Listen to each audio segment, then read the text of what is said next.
This is Optimal Finance Daily, episode 2669, Roots versus Wings, Considering Home Ownership, by J.L. Collins of jlcollinsnh.com.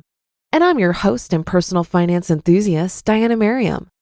This is actually one of multiple shows in our network covering different topics like personal development, health, relationships, and your work life. So if you like narration-style podcasts, be sure to search for Optimal Living Daily wherever you're hearing this and check out our other shows. But for now, let's get right to it and continue optimizing your life. Roots versus Wings, Considering Home Ownership, by J.L. Collins of jlcollinsnh.com. Sold now hangs below the real estate sign in front of our house. All the contingencies have been cleared, and it should be smooth sailing until the closing date about a month from now. In the next few weeks, we'll be going through the myriad of chores involved: packing, finding a mover, switching services, dropping our homeowner's insurance, picking up renter's insurance, selling stuff on Craigslist. That last one is an adventure worthy of its own post. Maybe with the money we raise, we'll even buy a new mattress. The other day, a lovely young couple stopped by to pick up a variety of garden tools we're unloading. They were very excited as they just bought their first house. It is, as she described it, a fixer-upper, and they got it in a short sale. They are happy with the deal and busy shopping garage sales and Craigslist for all the stuff they'll need. She can't wait to put in a garden. They are putting down roots. I've owned this house we've now sold for 13 years. The one before it for 15 years. That's 28 years of home ownership for a guy who really doesn't much like owning houses. As houses usually are when you run the numbers, they were lousy investments. But I have no regrets. They served their purpose both as a place to raise our daughter in a great school district and just because we wanted the ownership lifestyle at the time. Critical to making this work was that in both cases, we bought far less house than the world of real estate agents and lenders told us we could.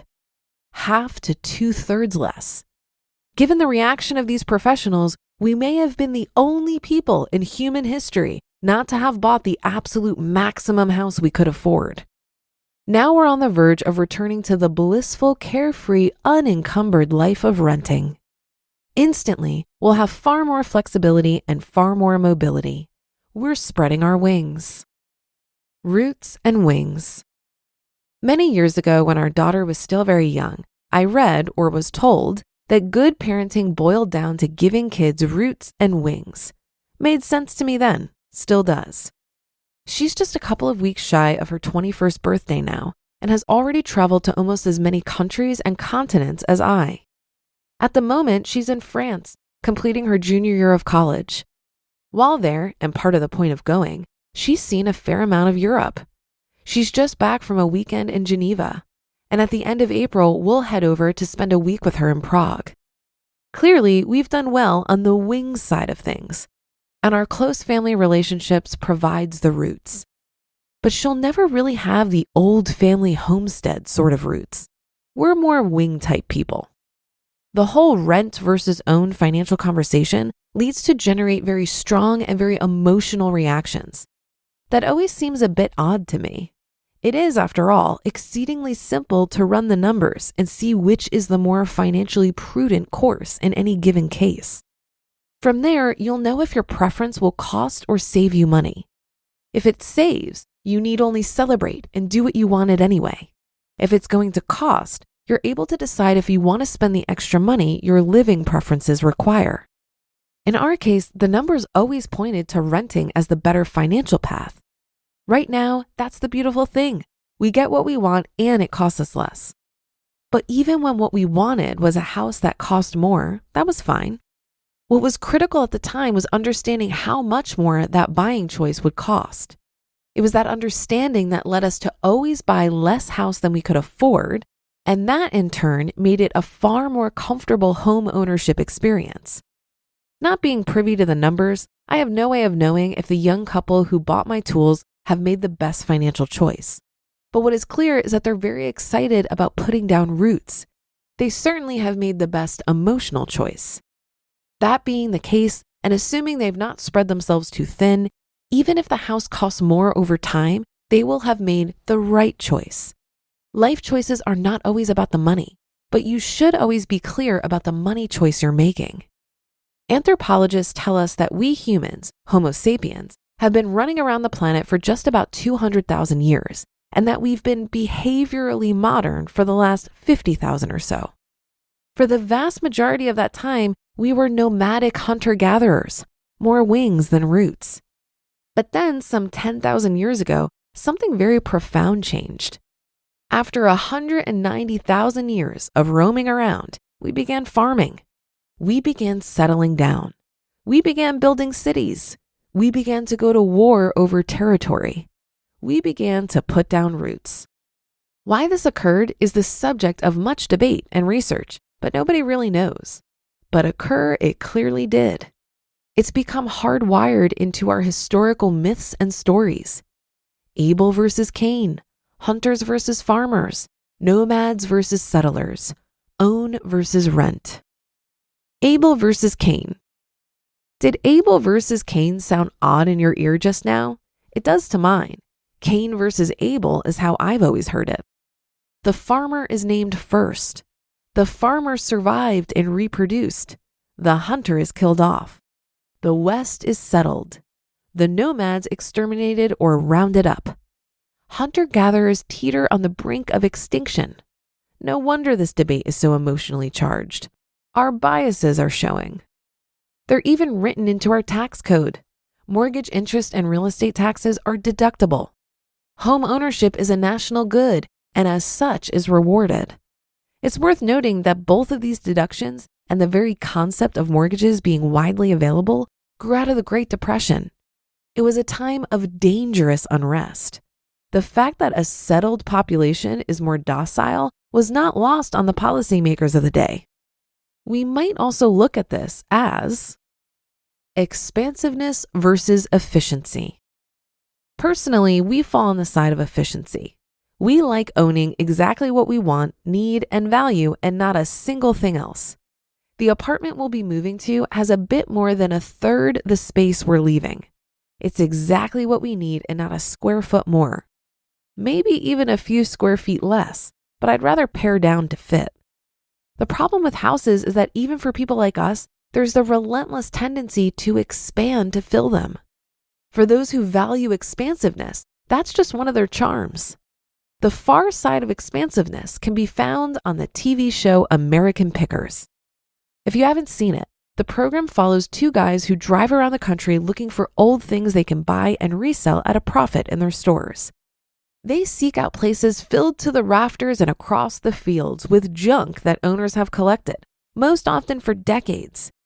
The people who own these places and all this crap are the pinnacles of the expansiveness motif. Once the house is filled, the barn is next. Then the outbuildings, fields, and trailers they've hauled onto their land to hold still more. It's hard to imagine a more different mindset than my own, and that's likely what makes it endlessly fascinating to me. Well, that and the idea of buying low and selling high, of course. The beauty of our lives is the endless variety of how we can choose to live them. The point of this blog is fundamentally to discuss how and why to accumulate FU money and the freedom it provides in making those choices. Roots or wings? The choice is yours, but as with everything you choose to buy, be sure you take the time to know what it will cost. You just listened to the post titled Roots versus Wings, Considering Homeownership by J.L. Collins of jlcollinsnh.com, and I'll be right back with my commentary. If you've been using Mint to manage your finances, I've got some bad news. Mint is shutting down. But now for the good news. There's a better alternative. Our sponsor, Monarch Money. Mint users are turning to Monarch Money and loving it. Maybe you're saving for a down payment, or a wedding, a dream vacation, your kid's college. I've found that Monarch makes it so easy to help you reach your financial goals, whatever they are. I definitely wouldn't be able to allocate my finances or plan as clearly without help from Monarch. In fact, Monarch is the top-rated all-in-one personal finance app. It gives you a comprehensive view of all of your accounts, investments, transactions, and more. Create custom budgets, set goals, and collaborate with your partner. And now get an extended 30-day free trial when you go to monarchmoney.com/OFD. After trying out Monarch for myself, I understand why it's the top-rated personal finance app. And right now, get an extended 30-day free trial when you go to monarchmoney.com/OFD. That's monarchmoney.com/OFD for your extended 30-day free trial. I think there are compelling arguments on both sides of the rent versus buy debate. There isn't a black and white answer for which is better because there are endless options of what you could buy or rent, and everyone's circumstances are different. I know people who buy duplexes, rent out the other side, and make money on their home. That could be a more financially advantageous decision than renting, assuming that you know what you're doing as a landlord and your maintenance costs aren't unreasonable. I also know people who travel the world and get paid to house sit. That's another example of being resourceful around housing in a way that fits your circumstances and preferences. I think the point is to be thoughtful and resourceful in getting your need for housing met. According to the 2023 State of the Nation's Housing Report from Harvard University's Joint Center for Housing Studies, in total, 31.8% of all households were cost burdened in 2021, meaning that over 30% of their income is going to housing. And over 20 million US households paid over half of their income on housing. Those are some pretty damning statistics and a great reason to take the cost of housing seriously. But that should do it for today. Have a happy rest of your day, and I'll see you tomorrow on the Wednesday show, where your optimal life awaits.